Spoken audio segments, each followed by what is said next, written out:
A single shift, a single table, a single moment of public humiliation that can shatter a person's world. For 22-year-old Helen Rossi, a waitress drowning in debt and desperation, that moment came at the hands of a man who could buy the entire city block on a whim. The words he used weren't just insults. They were daggers aimed at the very heart of her struggle. She broke down, her spirit crushed under the weight of his cruel rant. But what happens the day after your world ends? For Helen, it was the sight of that same man walking back through the doors, his face a mask of regret, holding something impossible in his hand, a blank check. This isn't just a story about a waitress and a billionaire. It's a story about the hidden wounds we all carry, the destructive power of grief and the astonishing life-altering power of a second chance. The Gilded Spoon wasn't just a restaurant, it was a theater. Every night a performance unfolded under the soft glow of crystal chandeliers. The clinking of heavy silver against fine porcelain was the percussion. The hushed, important conversations of the city's elite were the script, and the staff, dressed in starched black and white, were the silent, efficient stagehands. Helen Rossi, at 22, felt more like a ghost in the machine than a performer. She moved with a practiced grace that belied the bone-deep exhaustion settled in her marrow. Each smile she offered to a patron was carefully crafted, a mask of pleasant neutrality that concealed the storm raging within her. The Gilded Spoon paid better than any other service job in the city, and Helen needed every single dollar. Her life was a frantic, relentless equation of survival. The variable she was always trying to solve for was Leo, her brother.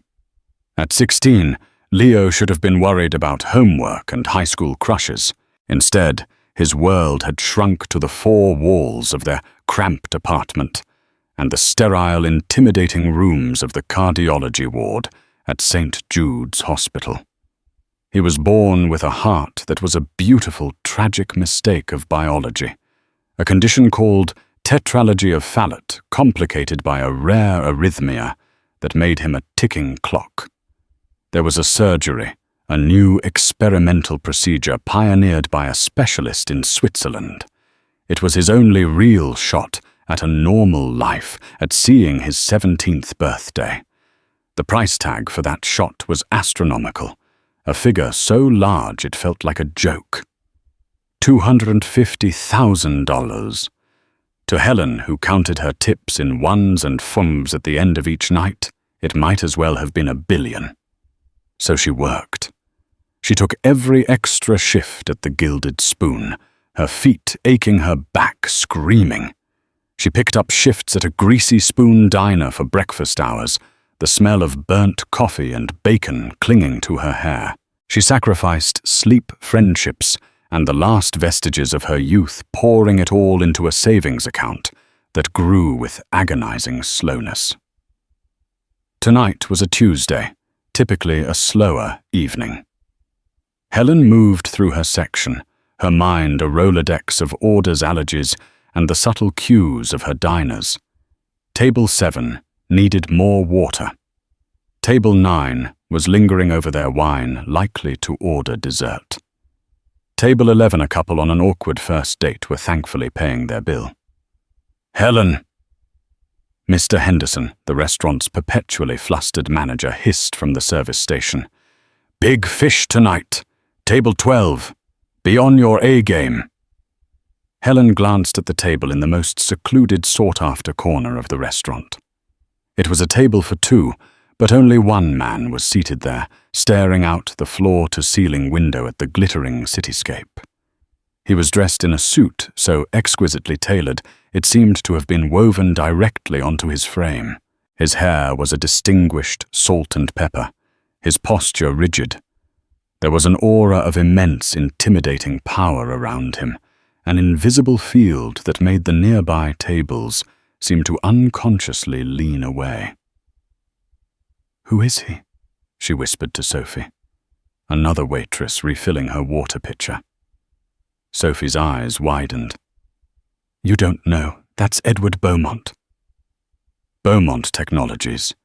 The guy practically owns the cloud we all store our lives on. He's worth billions. With a B. Helen's stomach tightened. A man like that could be a godsend or a nightmare. A generous tip could be the equivalent of a week's pay. A complaint could cost her the job she so desperately needed. "He looks—" Helen trailed off, searching for the word. "Miserable," Sophie supplied. "Always does. Comes in once a year on this exact date. Always alone. Always sits at that table. And he's always the most difficult customer we'll have all month." "Great," Helen muttered, forcing her shoulders back and her smile into place. She picked up a leather-bound menu. "Wish me luck?" "You don't need luck," Sophie said, giving her arm a squeeze. "You need a suit of armor." As Helen approached the table, the man didn't turn. He remained fixated on the view, his reflection a ghostly image against the sea of lights outside. "Good evening, sir," she began, her voice smooth and professional. "Welcome to the Gilded Spoon. My name is Helen, and I'll be your server this evening. May I start you with some water, or perhaps a drink from the bar?" For a long, agonizing moment, Edward Beaumont didn't respond. The silence stretched thick and uncomfortable. Helen felt the eyes of Mr. Henderson on her from across the room. She stood her ground, patient, her smile unwavering. Finally, he turned his head slowly, and his eyes met hers. They were grey, the color of a winter storm, and held a coldness that went far beyond mere unhappiness. It was a profound, chilling emptiness. "Sparkling water," he said, his voice a low, gravelly rumble. "And I already know what I want. I don't need a menu." His gaze was dismissive, as if she were nothing more than a piece of furniture that had learned to speak. In that moment, Helen felt a tremor of dread. Sophie was wrong. A suit of armor wouldn't be enough. The meal was a masterclass in tension. Edward Beaumont ordered with curt, clipped precision a seared foie gras appetizer, the Wagyu steak medium rare. And I mean precisely medium rare. He'd specified his eyes like ice chips and a bottle of the 1998 Chateau Margaux, a wine that cost more than Helen's monthly rent. She served him with meticulous care, her movements fluid and economical. She decanted the wine flawlessly, the ruby liquid swirling into the crystal glass without a single wasted drop. She presented each course with a quiet, "Enjoy your meal, sir." He never once made eye contact, never offered a word of thanks. He simply ate his movements, as rigid and controlled as his posture. The air around his table was so frigid that Helen felt a physical chill every time she approached. The other diners in her section seemed to sense it too, casting nervous glances his way. Even Mr. Henderson paced nervously near the hostess stand, watching the corner table like a hawk. The crisis point arrived with the main course. Helen brought the steak from the kitchen, the plate a work of art with the perfectly seared meat, resting on a bed of truffle-infused puree, flanked by delicate roasted vegetables. "Your Wagyu steak, sir," she said, placing it before him. He didn't pick up his fork. Instead, he stared at it for a full 10 seconds. Then he took his steak knife and made a single, precise cut through the center. He peered down at the cross-section. The meat was a beautiful pink, transitioning to a warm red in the very middle. It was a textbook medium rare. But Edward Beaumont's face darkened. His jaw clenched. What did I ask for? He asked, his voice dangerously low. Helen's heart began to hammer against her ribs. You requested it medium rare, sir. And is this what you call medium rare? He gestured at the steak with his knife. This is medium, at best. The center is barely pink. Are the chefs in the back incompetent, or do you simply not listen? Helen's training kicked in. De-escalate. Apologize. Fix it. I'm terribly sorry, sir. It certainly looks medium rare to me, but what matters is your satisfaction. I will take this back to the kitchen immediately and have them prepare a new one for you. She reached for the plate, but his hand shot out, not to touch her, but to block her path. It was a gesture of pure command. Don't bother, he sneered. The moment is ruined. The entire pacing of the meal is destroyed.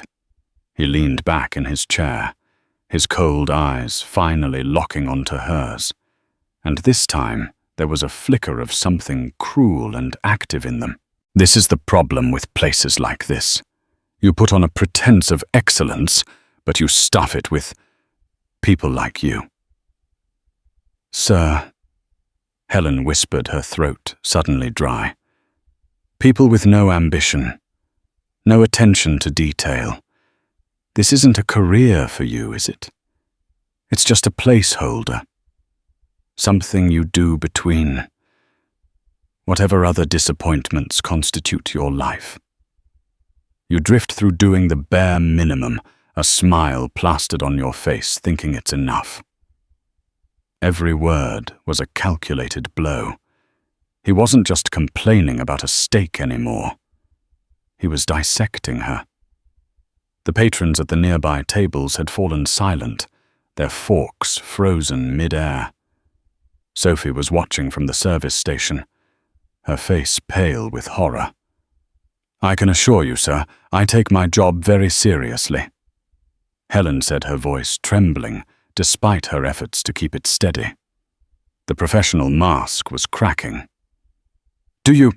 He scoffed, a bitter, humorless sound. Do you really? Or are you just thinking about your tips, about how much you can extract from the people you're meant to be serving? People who have actually achieved something, who have built things, who expect the simple courtesies of competence in return for their patronage. He picked up his water glass and took a sip, his gaze never leaving her face. He was enjoying this. He was systematically dismantling her in front of an audience. Let me give you some advice, he continued, placing the glass down with a soft click. Whatever it is you think you're going to do with your life, give up. You don't have it. You lack the precision, the dedication, the simple spark of excellence required to succeed at anything meaningful. Some people are destined to be builders, and some are destined to be servers. You are, and will, forever be the latter. It was the final devastating strike. It hit not just her pride as a waitress, but her deepest fears about her life. The fear that all her sacrifice for Leo would be for nothing. The fear that this exhausted, hollowed-out existence was all she would ever be. Tears pricked at the corners of her eyes, hot and shameful. She bit her lip, fighting them back, but it was a losing battle. A single tear escaped and traced a hot path down her cheek. She saw a flicker of something in his eyes, not satisfaction, but something darker, more complex. Before it was gone, replaced by the same cold mask. She couldn't speak. She couldn't breathe. The carefully constructed walls of her composure didn't just crack. They shattered into a million pieces. With a choked sob, she couldn't suppress. Helen turned and fled. She didn't walk to the kitchen. She ran, stumbling past her shocked colleagues, pushing through the swinging doors, and not stopping until she was in the cramped, grimy alley behind the restaurant, leaning against the cold brick wall. the sounds of the city muffled by her own ragged, heartbroken sobs. The alley air was thick with the stench of garbage and stale grease, a stark contrast to the perfumed atmosphere of the Gilded Spoon. Helen gasped for breath, her body shaking uncontrollably. The billionaire's words echoed in her mind, each phrase a fresh wave of humiliation. People like you. No ambition. Give up. Will forever be a server. The swinging doors burst open, and Sophie rushed out, wrapping a comforting arm around Helen's shoulders. Don't listen to him, Izzy. He's a monster, an arrogant, miserable old man. He's right, Helen choked out between sobs, wiping her face with the back of her hand. He saw right through me. I'm just pretending. I'm failing Sophie. I'm failing Leo. No, you are not, Sophie said fiercely, her voice firm. You are the strongest person I know. You work 2 jobs, you never complain, and you are doing every single thing you can for your brother. That man in there knows nothing about you. Henderson appeared at the doorway, his face a mixture of pity and professional anxiety. Helen, are you all right? Helen couldn't even look at him. She just shook her head, feeling the shame wash over her again. She had broken the cardinal rule. She had lost her composure in front of the customers. He crossed a line, Henderson, Sophie said, defending her friend. You heard him. It was a personal attack. I know, Mr. Henderson said, wringing his hands. It was unacceptable. But he's Edward Beaumont. His reservation is the biggest event of our quarter. He looked at Helen. I'm not going to fire you, but you need to pull yourself together. I had to reassign the table to myself. He's paying his bill now. Just stay back here until he's gone. He retreated back inside, leaving the 2 women alone. The manager's words, meant to be reassuring, only made her feel worse. Even in the face of such cruelty, the billionaire's status protected him. He could shatter a person's dignity, and the only concern was that he might not pay his bill. After a few more minutes, Sophie helped her back inside to the staff locker room. Helen splashed cold water on her face, but her reflection in the cracked mirror was a stranger, a pale, puffy-eyed girl with defeated eyes. She couldn't face going back out onto the floor. She told Sophie she was sick, and without waiting for Henderson's official approval, grabbed her bag and slipped out the back door again, disappearing into the anonymity of the night. The bus ride home was a blur. She stared out the window, the city lights smearing into meaningless streaks of color through her tear-filled eyes. Every clink of a coin in the fare box, every mundane conversation around her, felt like it was from a different universe.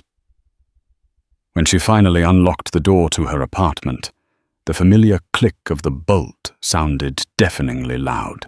The apartment was small, the furniture worn and second-hand, but it was clean and filled with a quiet love. Leo was asleep on the couch, a thick medical textbook resting on his chest, the television murmuring a late-night talk show. A half-eaten bowl of soup sat on the coffee table. He had tried to wait up for her. A fresh wave of guilt and love washed over her. She gently took the book from his chest and placed a blanket over him.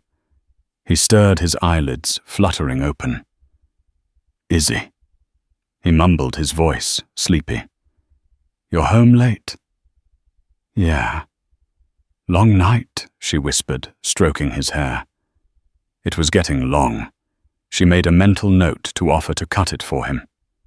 How was it? He asked, sitting up slightly. She forced another smile, this one the most difficult of the night. It was fine, tiring. He knew her too well. He squinted, his gaze sharp and intelligent, despite his fatigue. You've been crying. She couldn't lie to him. She sank onto the ottoman across from him, the weight of the night finally crushing her. It was just a bad customer, Leo. A really awful man. She didn't tell him the details. She didn't want Beaumont's poison to touch this small sanctuary. She didn't want Leo to know the words that had been used, the venom that had been spat at the sister who was his entire support system. "I'm sorry, Izzy," he said, his voice soft. He reached out and took her hand. His hand was cool, his grip surprisingly strong. "You don't deserve that. You work so hard for me." "I'd do anything for you," she said, her voice thick with emotion. They sat in silence for a while, the only sound the low drone of the TV. Staring at her brother's face, so full of trust and love, Helen felt a flicker of defiance. She thought about Beaumont's words again. Give up. She had been sobbing in an alley an hour ago, ready to do just that, ready to believe him. But looking at Leo, she knew she couldn't. Giving up wasn't an option. Giving up on her job meant giving up on the surgery. Giving up on the surgery meant giving up on Leo. But the thought of going back to the Gilded Spoon, of facing the pitying looks of her colleagues and the ghost of Beaumont's humiliation, was nauseating. For the first time, she truly didn't know if she had the strength to walk back through those doors tomorrow. The echo of his cruelty had followed her home, and she feared it would never leave. Helen didn't sleep. She lay in her bed, staring at the ceiling as the shadows shifted and the sounds of the city faded into the pre-dawn quiet. Beaumont's voice was a relentless loop in her head. Each time she closed her eyes, she saw his face, the cold, dead emptiness in his eyes. She felt the shame, the helplessness, the utter devastation of that moment. By the time her alarm buzzed at 6:00 a.m. for her diner shift, she felt hollowed out. She went through the motions, mechanically pouring coffee, slinging plates of eggs and bacon, her face a blank mask. The boisterous, friendly atmosphere of the diner, usually a comfort, felt grating and loud. Every customer's call of "Miss" made her flinch. All day a war raged within her. One part of her screamed to quit the Gilded Spoon, to never set foot in that place again, to preserve what little dignity she had left. Another, more practical voice, the voice that sounded a lot like the mounting pile of Leo's medical bills, told her she was being foolish. It was one man, one horrible night. She couldn't afford to let him break her. By 4:00 p.m., as she changed into her black and white uniform for her evening shift, she still hadn't made a decision. She stood in front of her locker, her hand on the door, feeling paralyzed. "You came back." Helen turned. It was Sophie. Her expression one of gentle concern. "I didn't know if you would." Sophie continued. "After last night, no one would have blamed you if you didn't." "I still might not." Helen admitted, her voice barely a whisper. "I feel sick just being here. Henderson is pretending it didn't happen. He's all about moving forward," Sophie said, rolling her eyes. "But we all know what happened. We're on your side, Izzy." That small act of solidarity was the push Helen needed. She took a deep breath, straightened her spine, and pushed through the doors onto the restaurant floor. It was still early, the room quiet and filled with the calm before the storm energy of pre-service. She began her tasks, polishing silverware, folding napkins, arranging place settings, her movements stiff and robotic. She consciously avoided looking at table 12. But it was like a magnet pulling at the corner of her vision. It was just an empty table draped in white linen. But to her, it was a crime scene. At 5:30 p.m., the first diners began to trickle in. Helen pasted on her smile and got to work, her nerves stretched taut. Every time the heavy front door opened, her heart leaped into her throat. And then at precisely 6:15 p.m., it happened. The door opened, and through it walked Edward Beaumont. Time seemed to slow down. Helen froze a water pitcher in her hand. He wasn't in a suit today. He was wearing dark trousers and a simple charcoal-colored cashmere sweater. He looked different. The rigid, intimidating posture was gone. His shoulders were slumped.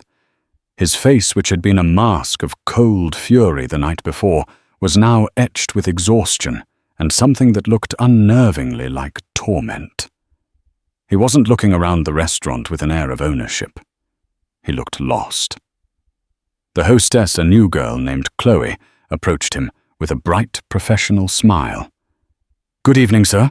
Welcome to the Gilded Spoon. Do you have a reservation?" Beaumont's eyes scanned the room, not with disdain, but with a strange, searching urgency. They passed over the other staff, over the diners, and then they found Helen. Their eyes locked across the dining room. Helen's breath caught in her chest. She expected to see contempt or perhaps a flicker of annoyance at seeing her again. Instead, his expression was one of profound, gut-wrenching regret. He held her gaze for a moment that stretched into an eternity. Mr. Henderson scurried forward, his face pale. "Mr. Beaumont." "Welcome back, sir. We weren't expecting you." Beaumont didn't look at the manager. His attention was fixed solely on Helen. He took a hesitant step forward, then another.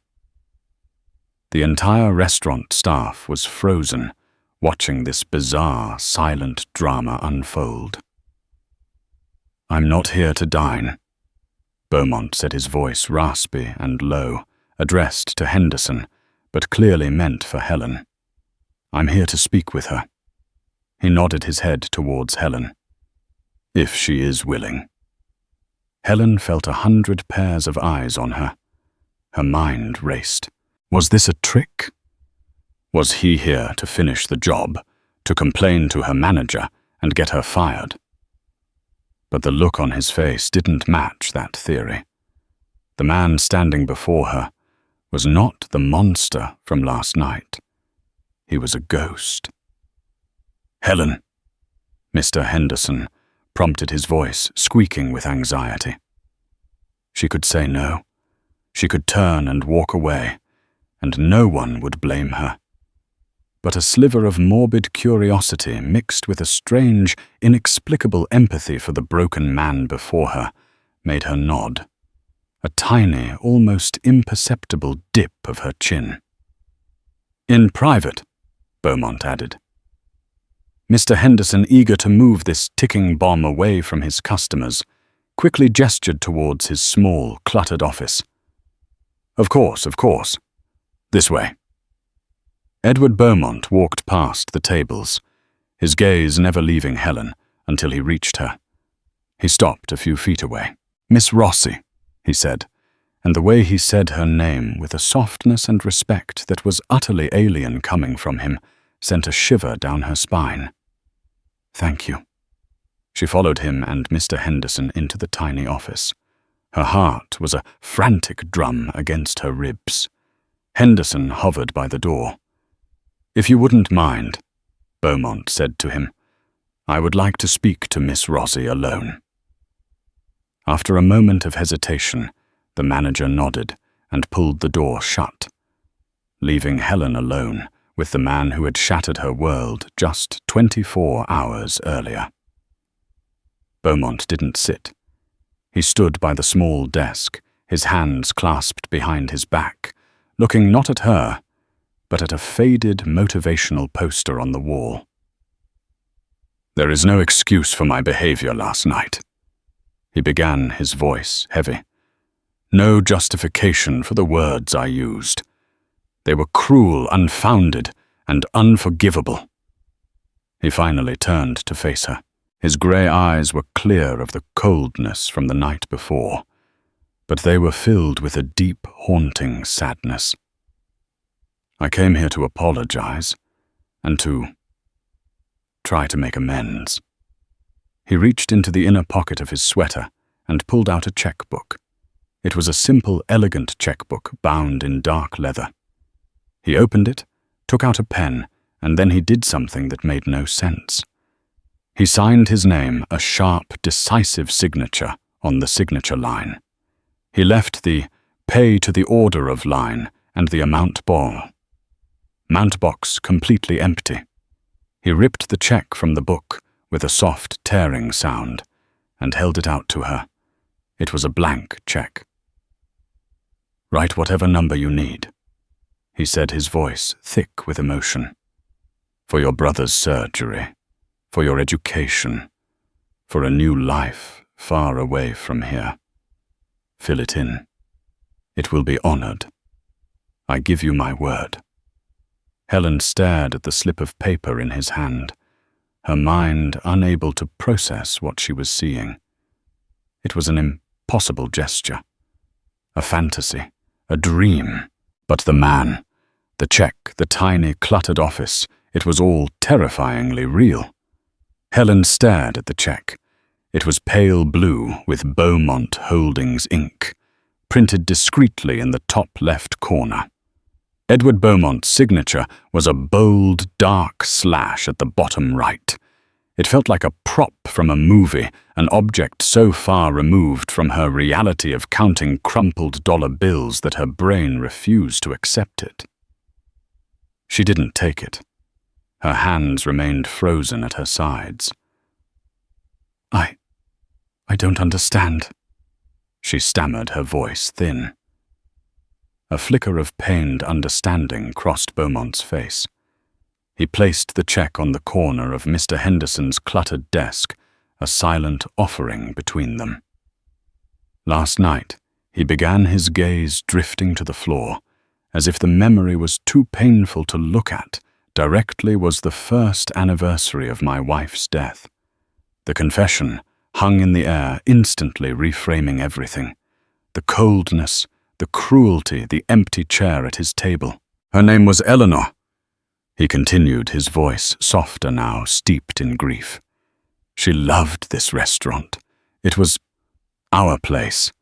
We had our first date here. I proposed to her at that very table 12. We came here every year on the anniversary of that date to celebrate. He paused, swallowing hard. She died a year ago. A sudden, vicious illness that took her in less than 6 months. Yesterday was our anniversary. I came here because I'm a fool. I don't know what I thought. That I could feel close to her, perhaps. That I could pretend for an hour that she was just running late. He finally looked at Helen, and for the first time she saw not a billionaire, not a tyrant, but simply a man drowning in sorrow. When you served me, you were perfect. You were professional, you were graceful. You were everything she loved about this place. And I hated you for it. He admitted, his voice cracking with self-loathing. I hated that you were there, and she wasn't. I hated that the world just kept on spinning. That people kept serving steaks and pouring wine, as if the most important person in the universe hadn't just vanished from it. He gestured vaguely towards the desk. The steak, it was fine. Of course it was fine. It was an excuse. I was filled with so much rage. Rage at the doctors, at God, at the universe, at her for leaving me. And it had nowhere to go. So I aimed it at you. You were an innocent bystander, and I used you as a target for a year's worth of pain and grief. It was monstrous, and I will not forgive myself for it. Helen felt the anger and humiliation that had been her constant companions for the last day begin to dissolve, replaced by a wave of profound, aching empathy. She thought of her own desperate fear of losing Leo, the central pillar of her world. She understood in a way she wished she didn't what it felt like to be terrorized by that kind of loss. My assistant, Genevieve. She's frighteningly efficient, Beaumont said, a ghost of a smile touching his lips. When I told her what I'd done, she was horrified. She has a way of finding things out. She made a few calls. She found out about your brother Leo, about his heart condition, about the surgery he needs. He nodded towards the check again. That's not a payoff, Miss Rossi. Please don't see it as me trying to buy my way out of what I did. There is no price that can excuse my behavior. See it as an attempt at penance, an act of atonement, a man who has lost everything trying to help someone who is fighting not to. The room was silent, save for the hum of the office computer. Helen looked from Beaumont's haunted face to the check on the desk. The money that could save her brother's life was right there, offered by the man who had caused her so much pain, a pain born from his own unbearable loss. Her world had been turned upside down twice in 24 hours, first by cruelty, and now by a raw, staggering act of contrition. Slowly, as if in a dream, she reached out. Her fingers, still trembling slightly, brushed against the crisp paper. She picked it up. It felt impossibly light, yet it carried the weight of 2 lives, Leo's future and Eleanor's memory. My wife, Eleanor Beaumont, said quietly. She was a pediatric nurse. She spent her entire life caring for sick children. She would have been appalled by my actions last night. But I know she would have wanted me to do this. To help your brother. She would have insisted. Holding the check, Helen looked at Edward Beaumont. She saw the truth in his grief-stricken eyes. This wasn't a transaction. It was a connection forged in the ugliest of moments between 2 people who understood what it meant to have their world threatened by loss. Thank you, she whispered the words, feeling utterly inadequate. She wasn't just thanking him for the money. She was thanking him for the truth, for showing her the wounded human beneath the monstrous facade. He simply nodded, a deep, shuddering sigh escaping him, as if a great weight had been lifted from his soul. In the small, stuffy office, amidst the scent of old paper and dust, an extraordinary fragile peace had been brokered. Helen left the gilded spoon in a daze, the blank check tucked safely in the inner pocket of her worn coat. Mr. Henderson had watched her go, his expression a baffled mix of curiosity and relief. She had simply told him she was taking the rest of the night off, an assertion he didn't dare question after seeing her emerge from his office with Edward Beaumont, both of them looking irrevocably changed. The walk home was surreal. The city buzzed around her, but Helen was in her own world. The check in her pocket felt like a burning coal, a source of both incredible heat and immense weight. It was the answer to her prayers, the miracle she had begged the universe for. Leo's surgery, his future. It was all contained in that single slip of paper.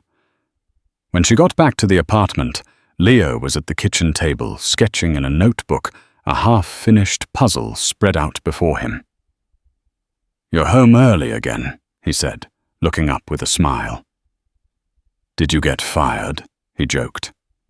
Helen couldn't muster a laugh. She walked over to the table, pulled out the chair opposite him and sat down. She took a deep breath, then pulled the check from her pocket and slid it across the table towards him. Leo looked at it, his brow furrowed in confusion. He saw the name Beaumont Holdings, Inc., and the bold signature. He saw the empty lines. "What is this? The man from last night?" Helen began, her voice steady. The awful customer. He came back. He apologized. She told him everything. Not the cruel words from the rant, but the story that came after. The story of Eleanor, of the anniversary of a grief so profound, it had twisted into a monstrous rage. She told him how Beaumont's assistant had found out about him about the surgery. Leo listened, his eyes wide, his artist's sensitivity absorbing every emotional detail. He picked up the check, holding it by the edges, as if it were a priceless artifact. So he just gave you this? Leo asked, his voice full of wonder. He said to write any number. Yes, Helen whispered. The number hung unspoken in the air between them. $250,000. It was a figure that had seemed like a mountain, and now it was just a set of digits waiting to be written. We can do it, Izzy. Leo said, his voice brimming with a hope she hadn't heard in years. We can call the hospital in Switzerland. We can schedule it. Helen should have felt nothing but pure, unadulterated joy. And a part of her did. A massive, overwhelming part of her wanted to sing and cry and dance around their small kitchen. But another smaller part of her felt a strange, unsettling hesitation. Over the next few days, that hesitation grew into a quiet complication. She filled out the check, her hand shaking as she wrote Helen Rossi on the payee line and $250,000 in the box. Cashing it at the bank was an ordeal in itself, drawing stunned and suspicious looks from the tellers, until a manager, after a lengthy phone call for verification, finally processed the transaction. The numbers appearing in her once meager bank account felt like a typo. The money was real. Leo's future was secured. But something felt wrong. Not wrong precisely, but incomplete. The money had come from a place of immense pain. Beaumont's grief. Using it felt almost like consuming that grief. It was a lifeline, yes, but it was a lifeline forged in the fire of one man's personal hell and another's public humiliation. Could they simply take it and walk away? A week later, with the initial consultation with the Swiss clinic scheduled, the feeling hadn't subsided. She was talking to Leo, who was researching the recovery process online, his face glowing with excitement. They say I might be able to play basketball again, Izzy. Can you imagine? Looking at his joyful face, an idea began to form in her mind. It was a wild, audacious thought, born from the strange connection she'd felt with Edward Beaumont in that small office. This wasn't just his act of penance. It had to be hers, too. An act of grace. Leo, she said slowly. What if we didn't just take the money? He looked at her confused. What do you mean? Of course we're taking the money. I know. For the surgery, yes. Absolutely. But it feels like we should do something more. This money is because of his wife, Eleanor. Because he loved her so much, it feels transactional. Like we're just profiting from his misery. She took a deep breath and laid out her idea. It was still half-formed, a crazy notion that had been percolating in her mind. I'm going to go see him, she declared, a sudden certainty solidifying in her chest. I'm not going to give the money back. But I am going to make him a proposition. Leo stared at her, a slow smile spreading across his face as he began to understand. Izzy, that's brilliant. Helen found the address for Beaumont Technologies online. It was a sleek, imposing tower of glass and steel downtown. It was a world away from the Gilded Spoon. Taking a bus to the financial district, she felt like an imposter. But this time, she wasn't a terrified waitress. She was a woman with a purpose. She walked into the marble lobby, took a deep breath, and approached the imposing security desk. "I'm here to see Edward Beaumont," she said, her voice clear and firm. "My name is Helen Rossi. Please tell him it's important." She had no appointment. She fully expected to be turned away.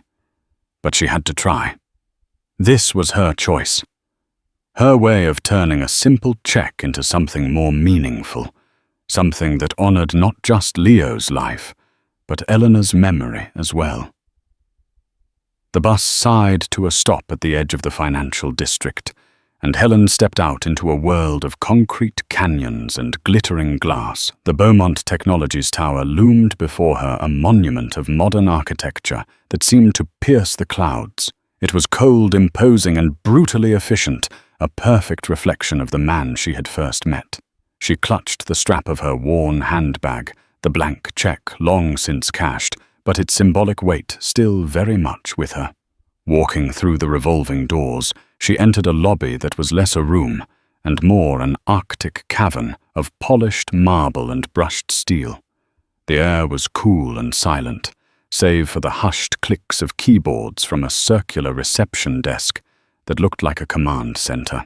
Unlike the warm, feigned intimacy of the Gilded Spoon, this place made no pretense of comfort. It was a cathedral of power.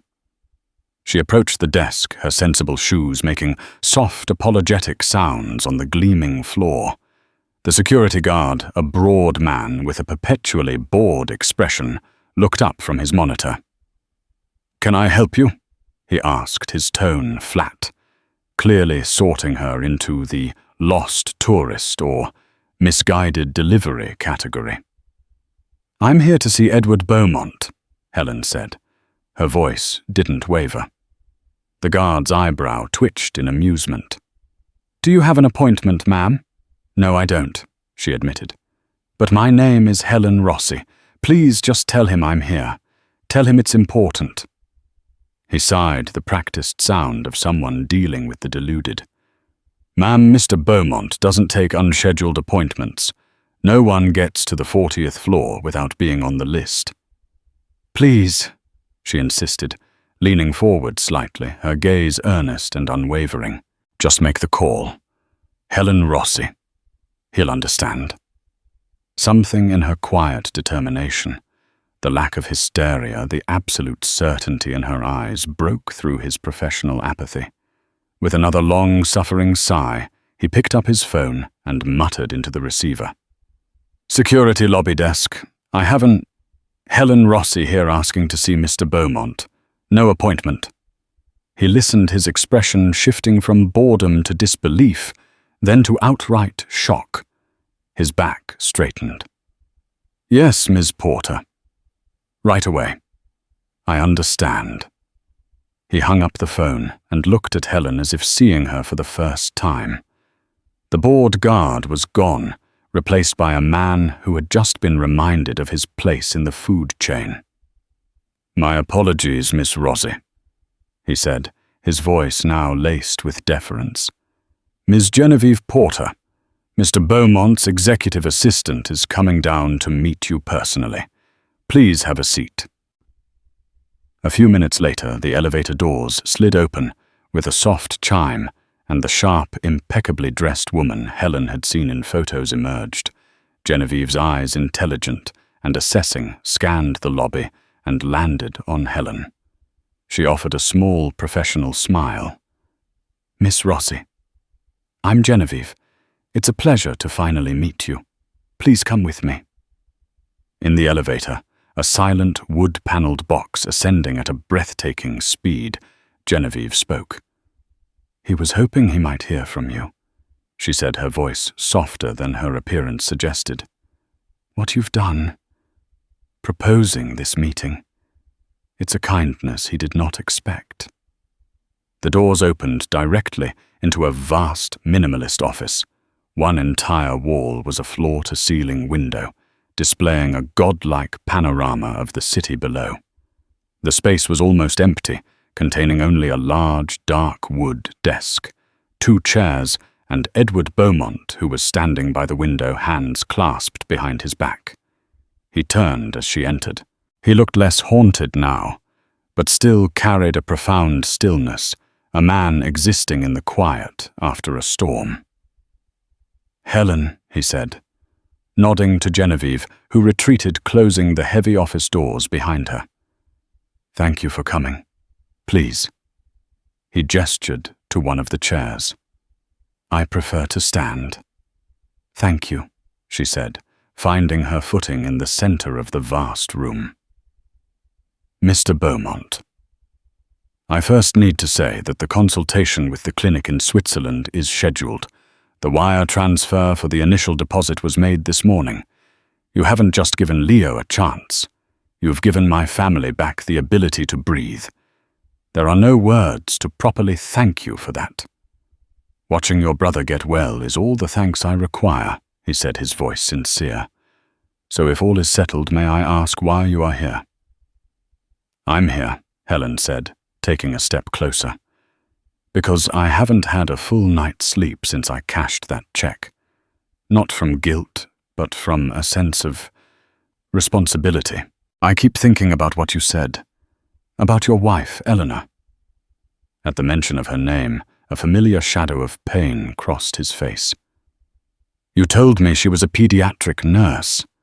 Helen continued, her voice gaining strength, filled with the passion of her conviction. "And I imagine her work wasn't just about medicine. It was about holding a parent's hand in a waiting room. It was about calming a child's fears. It was about fighting for them when they couldn't fight for themselves." She took a deep breath. "Mr. Beaumont, my family is one of the lucky ones now. But last month, I was lying awake every night, staring at a stack of medical bills, trying to figure out how to choose between rent and a new medication for Leo. That desperation, it's a poison. And there are thousands of other families feeling that exact same poison right now." She looked him straight in the eye, her own past fears fueling her words. "I believe that your act of atonement and my family's incredible fortune can be the antidote. It has to be." Beaumont remained silent, his gaze fixed on her, completely captivated. "This can't end with just us," she declared.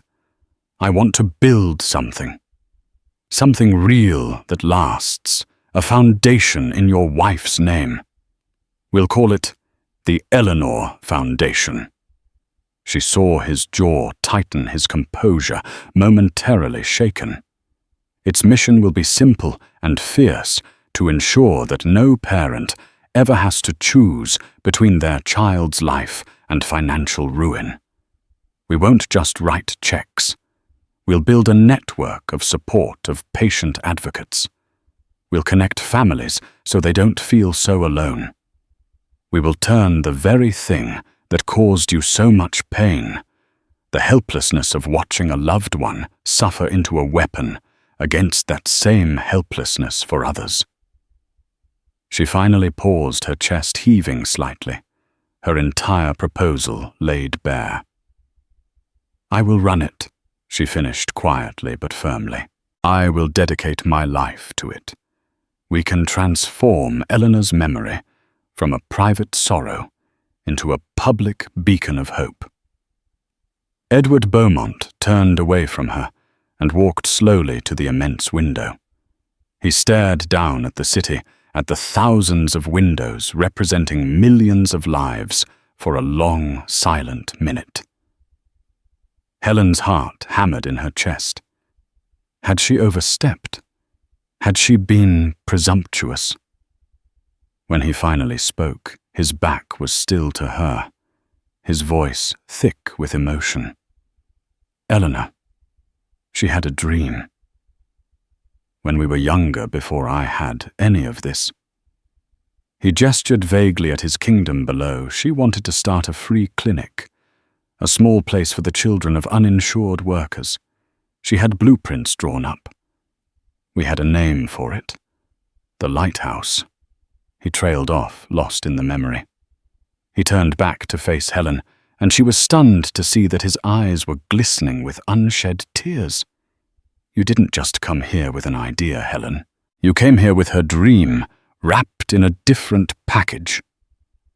A slow, genuine smile, the first one she had ever seen on his face, began to spread, transforming his features, chasing away the last of the grief-stricken shadows. The Eleanor Foundation, he said, testing the name. Yes, I like that very much. He crossed the space between them and stood before her. Leo's surgery is a gift. Consider it a debt settled between us. The foundation is something else entirely. It is a partnership. I will provide the initial endowment, $50 million, and our company's full resources. And you, Director Rossi, he said, extending his hand, will provide its heart. Helen took his hand, her small one, engulfed by his. The handshake wasn't one of gratitude or forgiveness. It was an agreement between equals, two people from different worlds, now united by a singular, powerful purpose. The epilogue of their story was not an ending, but a series of new beginnings. 6 months later. Leo, his cheeks full of color, kicked a soccer ball across a sun-drenched park. On a nearby bench, Helen sat with Edward Beaumont, not as a waitress and a billionaire, but as colleagues and friends, going over a dossier for the foundation's next beneficiary. His smiles were more frequent, now his presence lighter. In helping others, he was slowly, surely, healing himself. Helen would often stay late in her own office on the 35th floor, looking out at the city lights. Each light was a story, a family, a life. She was no longer a ghost moving silently through the background of other people's lives. She was a creator of futures, a builder of hope. It all started with a cruel rant and a blank check. But it had become a testament to how the deepest wounds can, with courage and compassion, become the source of the most profound and beautiful strength. What an incredible journey. From a moment of crushing despair in a restaurant alley to the helm of a life-saving foundation, Helen and Edward's story is a powerful reminder that behind every face there is a story we know nothing about. A cruel word can shatter a world, but an act of genuine remorse and compassion can rebuild it into something even stronger than before. They didn't just fix a problem, they created a legacy. They turned pun into purpose and grief into grace. If this story of compassion and unexpected redemption touched your heart, please help us share it with the world. Hit that like button. Share this video with your friends and family. And don't forget to subscribe to our channel for more stories that inspire and move you. And we'd love to hear from you in the comments below. What do you think is the most powerful way to make amends for a mistake? Thank you for watching.